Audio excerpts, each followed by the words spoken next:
around Gold's Gym in the 80s, the early 80s, late 70s, early 80s. So today we're going to have part one of a two-part interview with Craig where he talks about how he got started in bodybuilding. And Craig actually spent some time in prison when he was younger, and he lived in the California area. And then when he got out, he started training first at Bill Pearl's gym and then at Gold's Gym. But as I said, he was one of the biggest guys around. He would go a lot to Muscle Beach, and he would spend his weekends training there. So he was probably a legend for all the people that saw him back in the day. Craig had 23-inch arms. He was about 270 pounds at 6'2". So you can imagine back in the 1980s, he had to be one of the biggest bodybuilders ever. Craig's a very personable guy, and we had a really great conversation, and we talked for so long. As I said, this is going to be part one of two interviews that we're going to be doing with Craig. And in part one, he is going to be talking about how he got started into lifting weights and some of the earlier competitions he saw. He saw this one contest that Frank Zane won, where Arnold and Dave Draper were guest posing. And then he's going to talk about his stay in prison and his experiences with that. And then when he got out, he's going to talk about training at both Bill Pearl's gym and at Gold's Gym. So we're going to have a really, really good conversation with Craig Monson. So here is part one of our interview with Craig Monson. You guys are really going to enjoy this. All right, welcome back to the Bodybuilding Legends podcast. And my guest this week is Mr. Craig Monson. And Craig was a big part of the bodybuilding community over in Venice Beach in the late 70s and the 80s. He was known as one of the biggest bodybuilders around, and a lot of people don't know about him. So I got the chance to know him a little bit over the last couple of weeks. And Larry Jackson was talking about him when we did our interview about the old school days of bodybuilding. So Craig, how you doing?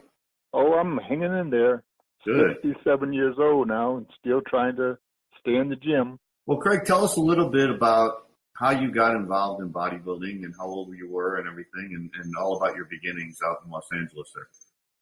Well, I started working out, playing around with the weights at 12 years old, okay?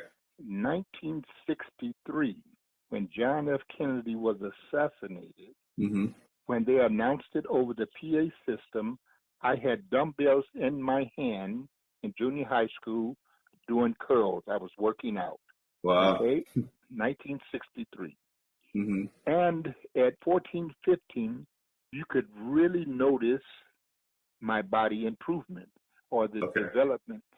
I'm walking around the neighborhood, a young kid, and I had nice arms. They used to call me the missing link because I started developing arms and big old back arms, and my chest had, in the 60s, you didn't see guys walking around like that. Right. No. I started building my benches in the backyard out of milk crates, 2x4s, you know. My mom, she bought me my first set of weights, which were encased in plastic, the cement weights back in the day. Okay. Yeah. At my junior high school, periodically they would go into your lockers, and when they went into my locker, I had, 50, 60 bodybuilding magazines, the old Iron Man magazine. Right. And they called my parents up for a conference saying that something was wrong with me. In my locker, I had all these bodybuilding books, and I like to use space to like to draw. So I had all these drawings taped up on inside of my gym locker of gladiators, okay? Skin drawing swords and whatever. Big guys, big tough guys. And my mom said, well, that's all he talked about is getting big. He had his little stuff in the backyard. Well, they said, well, this is acceptable behavior. Okay? And she said, no, he wants to do this, and she was going to encourage him. Okay? We came from Arkansas. Three of them, my mom, came on the second. Well, my family ended up going to him, okay? But I introduced working out to my brothers, and in the neighborhood, guys, we all started working out. Sequentially, we became a gang, okay? All the amateurs. But we all worked out with weights. All these ducks were running around all buffed up. Right. That boy, he and I started working out in 1963. About 66. Okay. Boy, all I Right. and it was like $3-4 to go out. Thank you, They Greg. wouldn't accept our money. Nope, we couldn't work out. But we wanted to work out in there. Nope, they didn't take our money. Is that awesome or is that awesome? Work out. They put us out. 272 pounds. Finally, Without doubt. Now, this brings up an interesting matter in that he is being so large. It brings up the question: does the larger man win, or does the most symmetrical and refined man win? I kept Well, working his size may be a hindrance as well as a help to him, depending upon how the judges view it. He's also an actor. He's been in a few films. Came home in 6'1" 75 and 272. and went back out to dinner. I was 25 years old.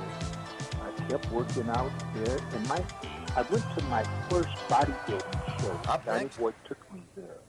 The 5 top winners in the tall class, again, not in any order, are number 65, Frank Zane Greg won.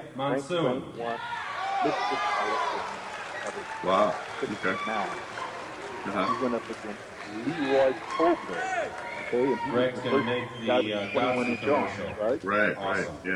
Yeah. And so Okay. here we were. Number sitting in 66, the Grand Jeff Hotel Monson, his downtown cousin. LA, watching this bodybuilding show. Arnold Swarzenegger and the Brown Bomber. I think that's what they call it. Either it was the Brown Number Bomber 75, or the Arthur Blonde Prince. Bomber, The which blonde was bomber, Dave yeah. Draper. Dave Yes. Draper. Yes, Dave Draper. They guest posed. Okay. They guest posed together. I got only one thing to say. And they had on Where's the leopard beat? skins wrapped around them. Number And 79, laced up Roman Tom sandals, Slowinski. laced up their calves. Mm-hmm. And they both had long Excuse me, hair Tim. to their shoulders. You Stand know, upside that's, here. remember Arnold had Number long hair. 81, Tim He Bell. must have been 21, 22, I guess. Wow. The biggest guys I'd ever seen in my life. Okay? The folks, And these they are were the all top people, five. so they were punchy. They wasn't all Take a ripped up. look at 'em. No, they were all And let's they give had them to a make their hand. money.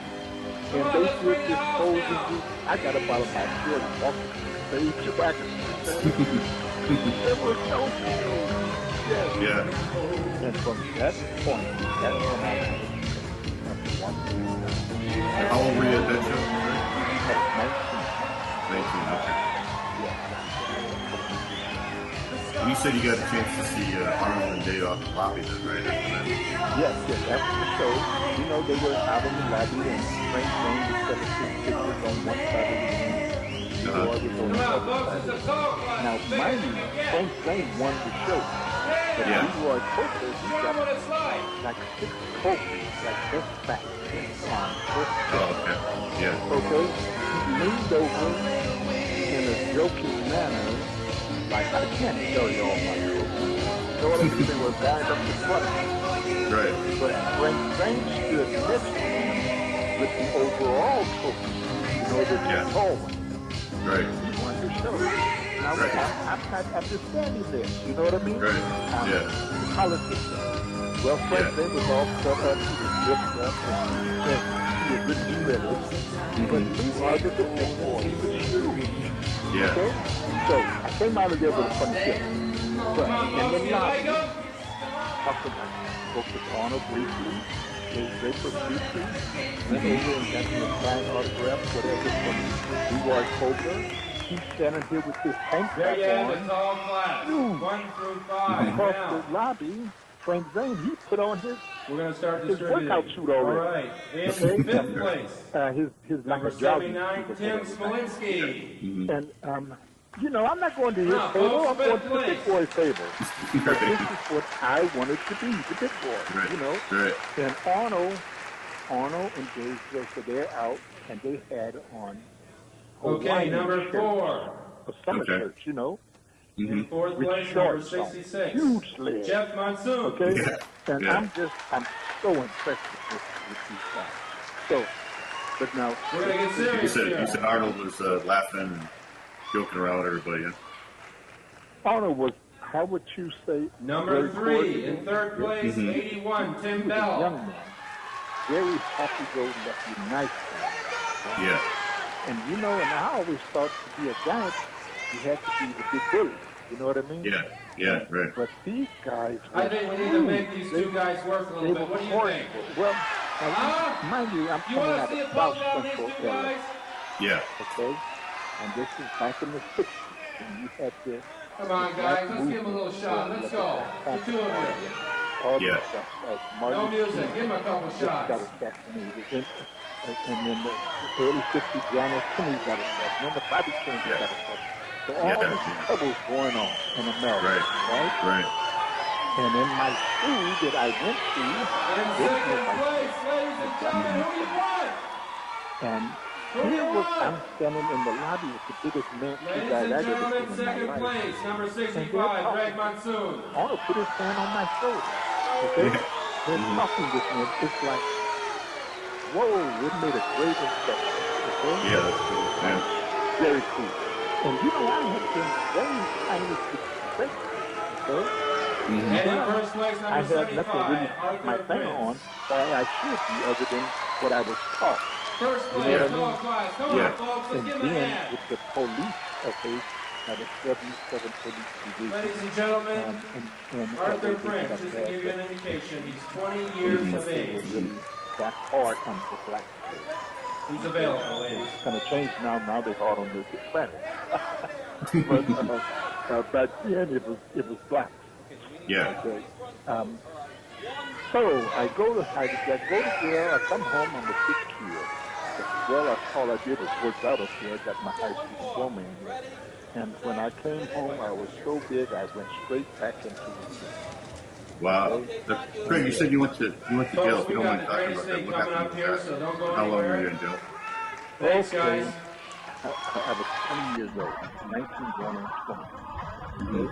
Then, standing at my mom's house, they had converted the laundry into my bedroom, which was adjacent to the house.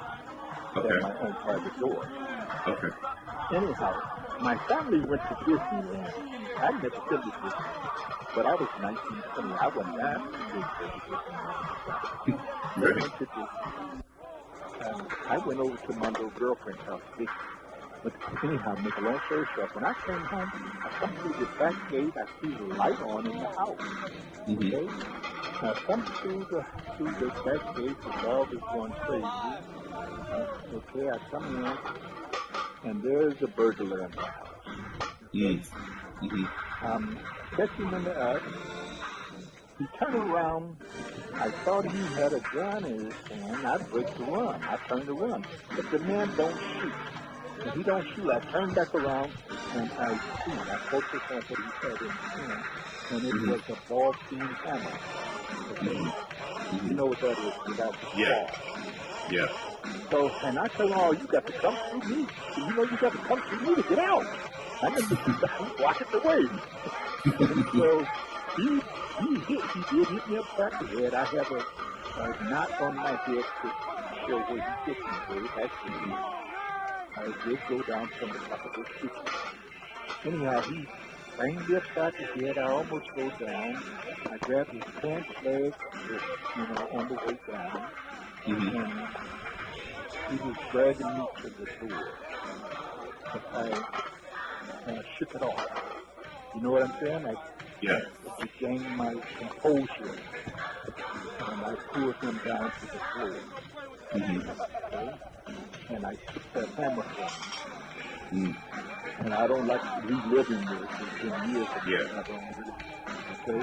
But then I did too. I said, Right. called my godmother. She's 42 years old at the time. She lived around the corner. And I told her what had just happened. She said, don't worry, I'll come to a move with the money. So she came over, we wrapped him up in the carpet, and we took him out of there and watched. But now, mind you, when he came into the house, he had somebody out in the car waiting on him to come out. Okay. His partner, right? Right. So, 2-3 days later, they came to my house because his partner said, well, he took him over to my house. You understand? So my house was supposed to be the last one where he was seen alive. They gave me an involuntary manslaughter. Back then, the judge said I used too much force. He said if I had a gun and I shot him 2 times, that was it would have been okay. But if I'd have shot him 6 times, it would have been too much force. And so that's what they gave me. I used too much force. Right. Well, I went reserve. I went, right? Yeah, how they say red. I didn't know red, but I went reserve. Right. Anyhow, so when I came home, I was How long did you go to prison? How long did you go to prison? For 4.5 years. 4.5 years. Okay. Where did you go? What prison? First, I went to Tracy, and then I stayed in Tracy for 3 months. They had an incident there, and when I went to the house, they had an incident. It was Mexican, Mexican. So they locked the prison down.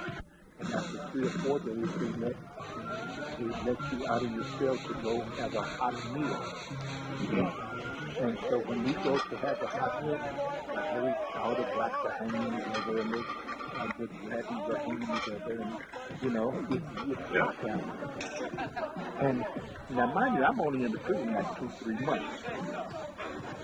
And they give us this food, and it's so nasty. I take a couple of bites, and I'm going stir crazy in the cell, in the room. Steel door, no bars in place. And I stood up, I took a couple of bites, and I didn't want it.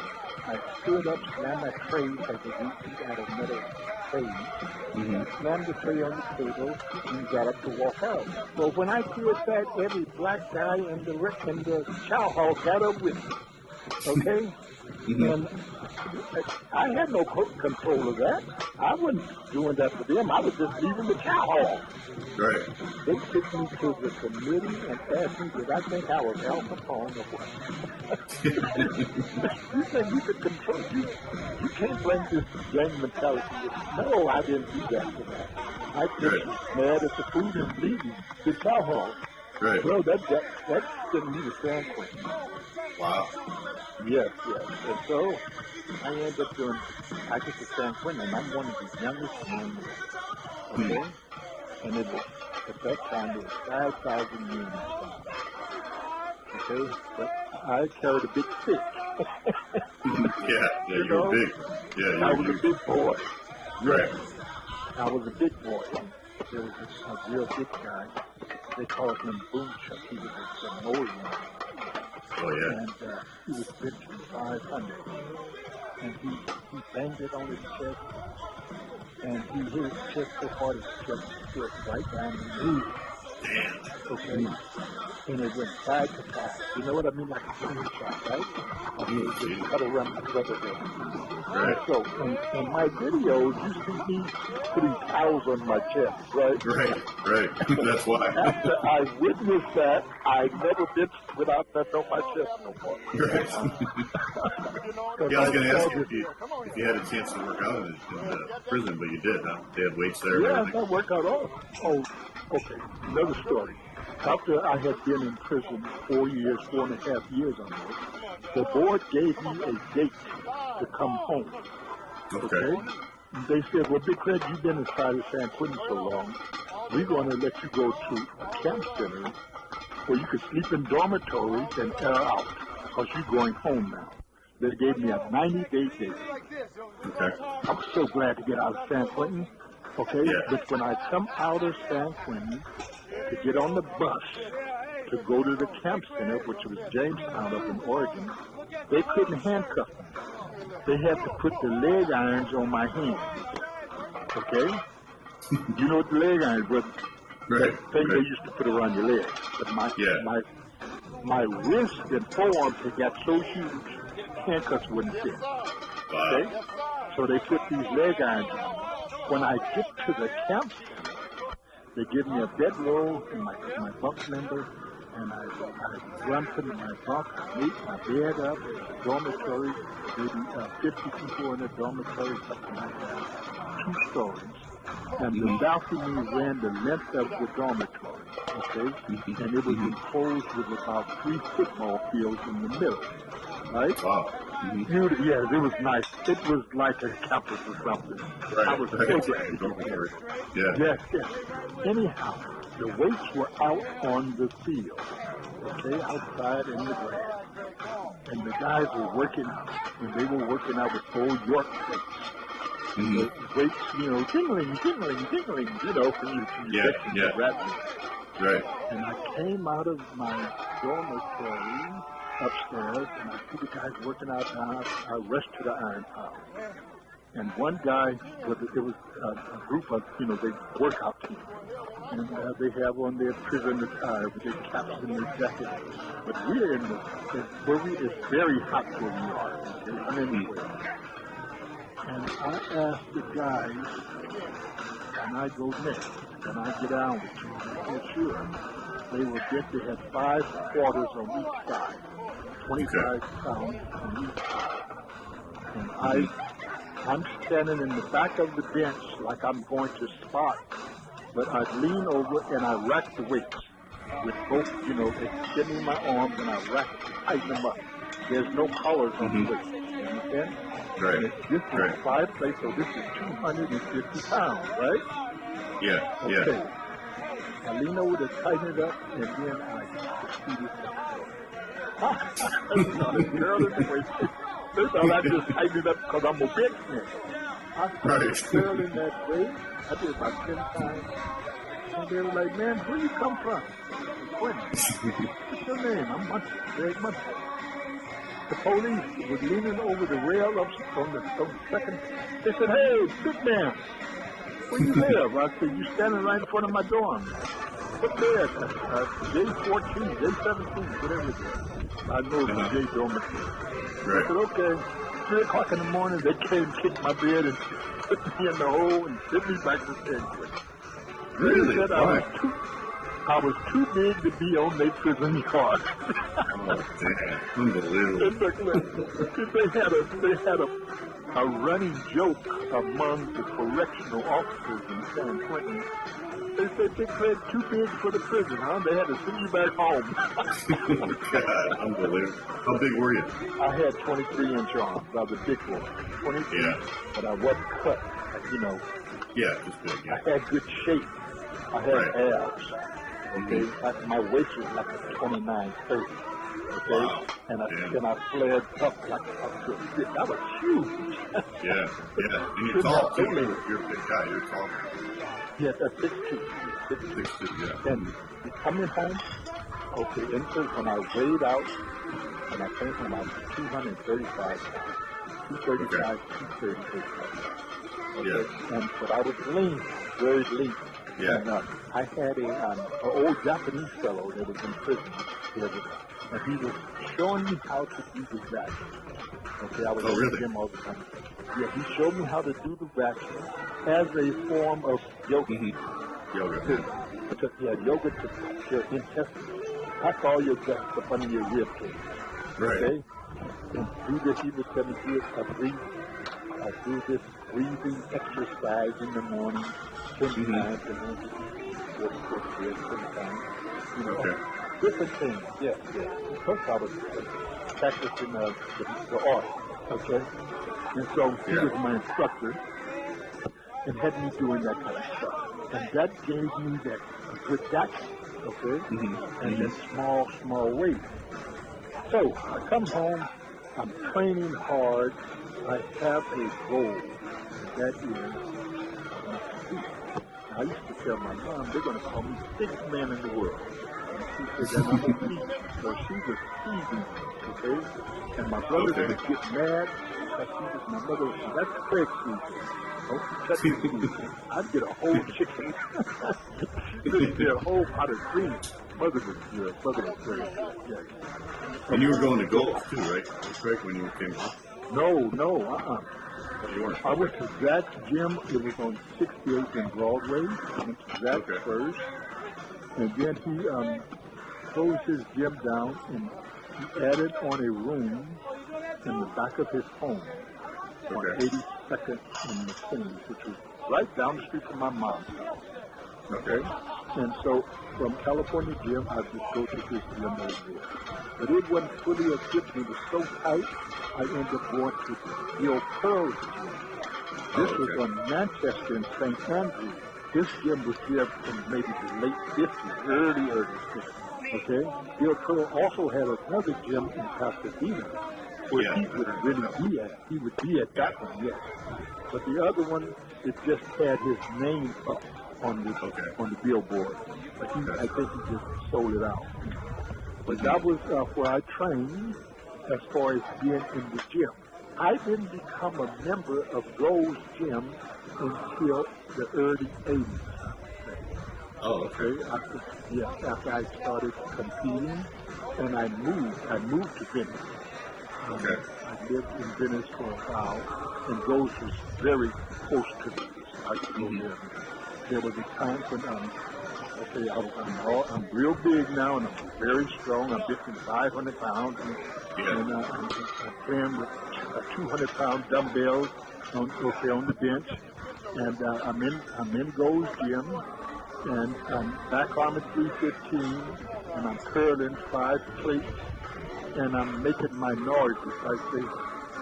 I was told that I had great sound effects, right? Yeah, Larry Jackson said that too, yeah. Yes, I had great sound effects.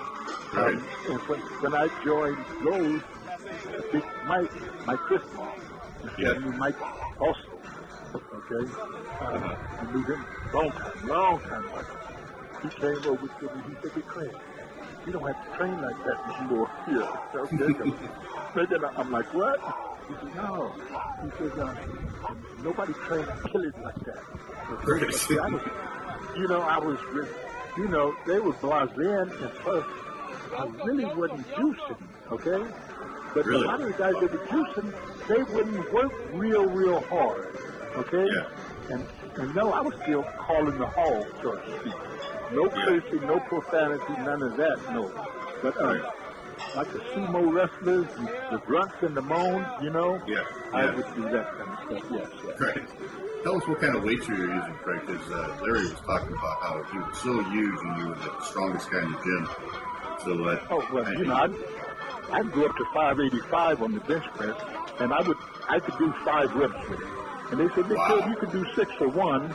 I said, "Nope, until I could do 585 10 times, I didn't want to do 6. Okay? Yeah. And I never arched my back, never came.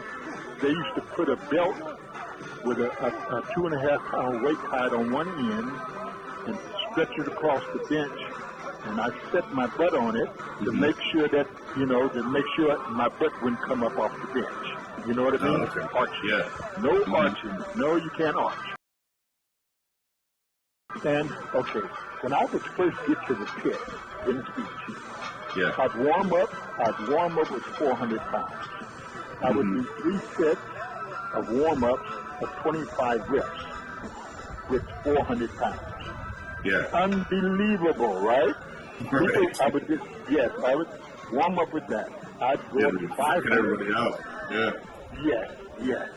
Even in my gym, after I left Venice, years later, I'm in my present gym I'm in now.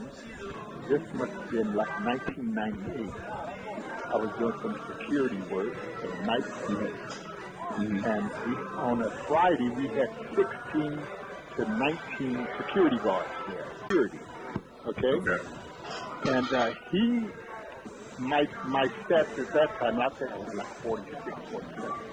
And he couldn't believe what he was seeing, so he had the whole security squad come to the gym, form a circle around the bench. Emily, which is the owner of the gym, she's a Russian lady. Hey, what's going on? I said, "Oh, they just want to watch me do something." I did 4 sets of 3 plates for 50 reps. Okay? 4 sets. And I was 46 years, 47 years old. Yes. Right. And yes, they had to watch me because when big people were telling them, they didn't believe it. Now, just like I'm telling you now, when you hear stuff like that, you're like, oh, that can't be. That's unbelievable. Right. It just so happened I had my friend take his video camera, and you have to carry that big battery pack back then. Yeah, not like today. Yeah. Yes, not like today. And a lot of my guys didn't like to take pictures at Venice Beach. And I used to tell them, man, this is going to be our record one day. Okay? Yeah. And now they're asking me, the ones that are still around, they ask me, Big Craig, you got any more pictures? You got any? Don't you remember you didn't want to be in the camera? See? Yes. Right. Okay, so Venice Beach, I have a video, and that was a bad day. Now, you know, see, we always did that on Sunday. Well, I partied on Saturday night. I did just have a life. I did go out.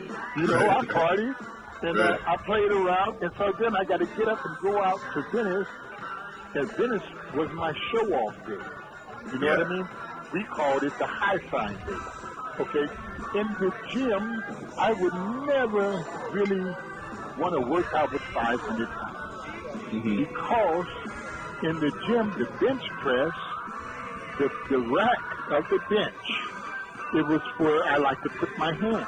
I like to go collar to collar, as wide as the boy is, okay?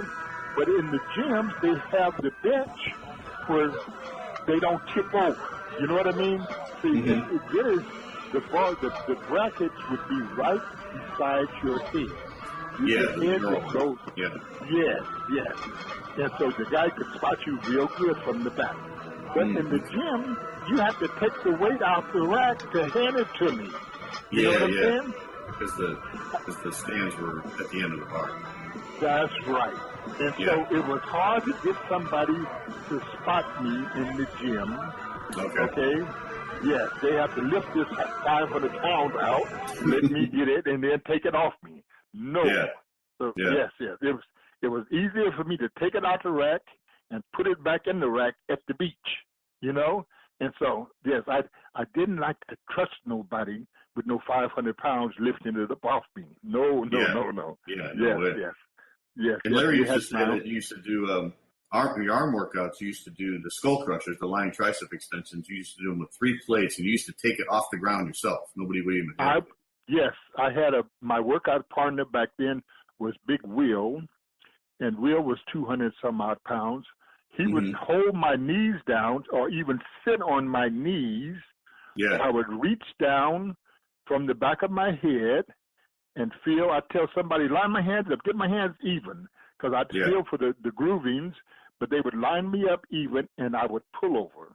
I'd pull that 3 plates over up to the air. Go to the air first, and then proceed to do skull crushers. Yeah. Yes. Okay. And then right after that, you do the barbell curls, right? Then I'd stand up and have a bar already prepared. I had 300 here. I had 200 here, 250 there. Walk right to that bar and curl it. Okay. And then I'd go. I would have a circle. Then I'd go over here and do. I call them Supermans. Okay. With dumbbells. You do 7 curls with the dumbbell, then you do 7 crossovers, and then you do 7 hammers. Okay? Oh, okay. Gotcha. Yes. And then I'd go back to lay down and do skull crushers. Okay? I wore out, buffed up, wore out. I would carry, this is at Venice, I would carry my backpack, and I would have I had to replenish. I have my honey butter, you know, that peanut butter we used to eat with the spoon. I don't know if you guys did it in your day, but I'd take my honey butter and I'd have my bananas and some kind of fresh fruit. And all day while I'm training out there, I'd stay out there 3 hours in the sun training. Yeah. I can't stand the sun. I can't stand the sun 30 minutes now. Okay? Really? No, it's turned on me now. All right? Yeah. I have a open air Jeep, a Jeep Wrangler, right? Big tires. I got it all souped up. You know, big old. I love it. Okay, no top on it. And last week it was so hot here in L.A. We had a heat wave, right? Yeah, you guys had real hot weather. Man, that heat tore me up. Yeah. I drove from the gym home. My blood pressure was so high when I got home. Oh my God! My doctor tell me, you know better than that. I can't I like the shows at Venice. I like to go out, sit in the bleachers, watch. I can't do it no more. Sun's too tough for me. The last show that I went to, my partner had to help me up, and I had to walk. I had to get up out of that sun, you know. Yeah. And I was stumbling. Yes, and I haven't been to a show since. Oh, really? Because, wow. Yeah, you know, I'm still right now. I'm like 287, 290, right? That's too heavy for my age. Yes, but okay. 2016, I had my gallbladder removed. I was in the hospital for 12 days. The 9 days I was on the big oxygen. Okay, the big oxygen, because I couldn't breathe. They thought I was out of here, you know. Right. But after they got my breathing under control, they took my gallbladder out. Well, in 12 days, I lost 47 pounds. Wow. Okay? Unbelievable. Yes. And now, you know, when you lose that kind of weight, that kind of fast to an illness, my body was deflated. Yeah. Okay? Now, just imagine great big old arms, and you deflated in your chest. Man, I had titties sagging. Yeah, like loose skin. Yeah. My back arms were like kimono gowns or something. All this loose skin. Yes, my forearms had fell like loose skin down around my wrist. Yeah. So for a year, that was 16. I came home New Year's Day, 17. All of 17, I've been convalescing, training in the gym, trying to, trying to get back to normal. Trying to get back to, and then just recently, 3-4 months, I'm able to do push-ups and I'm able to hold a pump. My shirts are starting to feel a little tighter, you know. Right. Yes. Getting back to normal. I'm starting to get another outlook on life. Every morning I got to get up and I put the sheet on the floor and do my planking and my stretching, you know. Remember, I am 67. Okay. Yeah. Now, when I got out of the hospital, I was really 67. When I went into the hospital, I was still in my 40s. You know? Yes. Look, I could still go in the gym and feel comfortable and train, put on 7, 8, 9 plates on the leg press, you know? Yeah, really. Yes. And then after that surgery, man, and then look, after I'm home for a week, I had to go back and have a second surgery. Okay? Oh, really? For what? Yeah, I had hemorrhoids with a cyst up under the hemorrhoid. Okay. So they had to cut the hemorrhoids off to drain the cyst. Okay? Oh, wow. So I was in the hospital another 5 days, and then with this going on, I created a blockage. I couldn't go to the bathroom. And now you know a blockage can kill you. Okay? Oh, yeah, for sure. Yeah. I can take you out of here. So, and they was going to let me come home, and I'm telling the doctor, hey, I haven't been to the bathroom in 10 days. Yeah. No, you can't just put. So they had to make sure I went to the bathroom. They're giving me all this stuff, and I finally went. Okay? But God has been good to me. All this go with the territory of growing older. Yes, growing older. Yes, big. There you go. Right. My mom stood 6'2". Okay, my grandfather weighed 500 pounds. Okay, wow. Cherokee Indian. Yes, he's a big guy. So, and I had 2 brothers in my family that stood 6'5". Okay, so this is genetics. Yeah. So, genetically big I'm genetically big, and so when I touched the weights, my body responded. My family, my brothers, they responded the same. They started growing. Okay, we were blessed with that genetics.